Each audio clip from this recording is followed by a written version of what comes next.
There is so much in this volume that we never knew or have long forgotten. It comes at a time when our nation is again at war, and our citizenry can only guess as to how thick are the blindfolds of censorship that distort the truth of our military engagements and our international commitments. This volume of the last generation's history is an important reminder, a warning to inspire civilian vigilance. Yes, indeed, this is an important book. Walter Cronkite.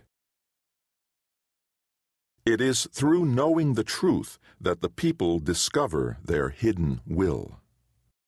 George Weller, Singapore is Silent, 1943. Introduction.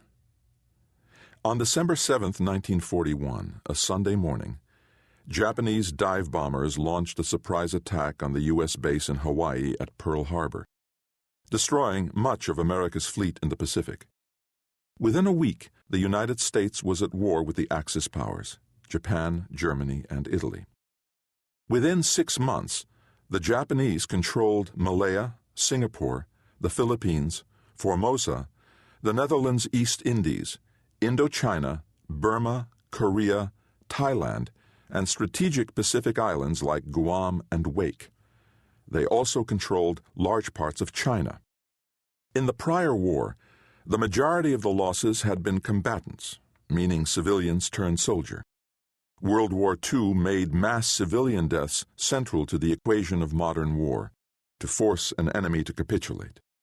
When it was over, civilian deaths, 55 million, were more than double those of combatants, 22 million.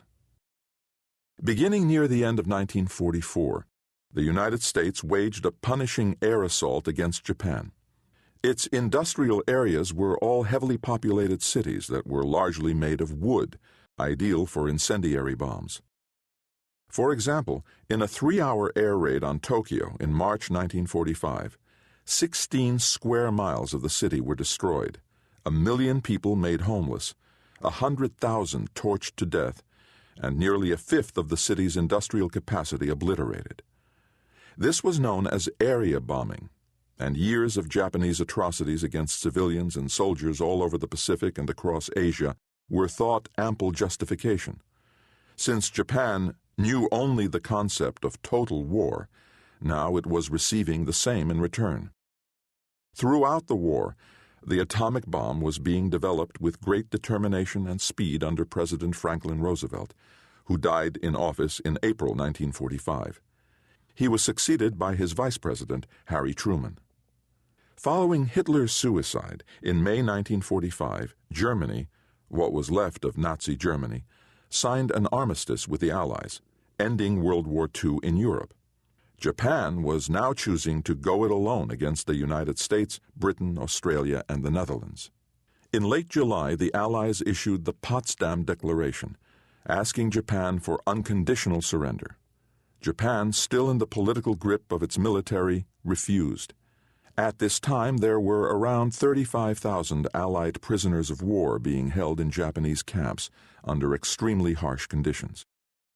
On August 6, 1945, a Monday morning, after nearly 4 years of war with the Japanese, the United States dropped an atomic bomb code-named Little Boy, with a warhead of uranium-235, over the city of Hiroshima on the island of Honshu. It killed about 100,000 people, mostly civilians, either that day or during the next few weeks. On August 8th, the Soviet Union declared war on Japan and launched an enormous, successful blitzkrieg against the 2 million Japanese soldiers occupying Manchuria.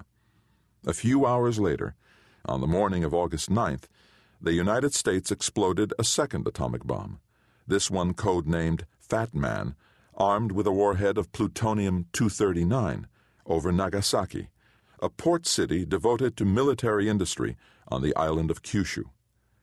It killed about 40,000 people that morning and throughout the coming month. On August 14th, after lengthy discussion with his cabinet, the Japanese Emperor Hirohito agreed to surrender. The terms resembled those proposed several weeks earlier, except that it was understood the emperor would remain in power.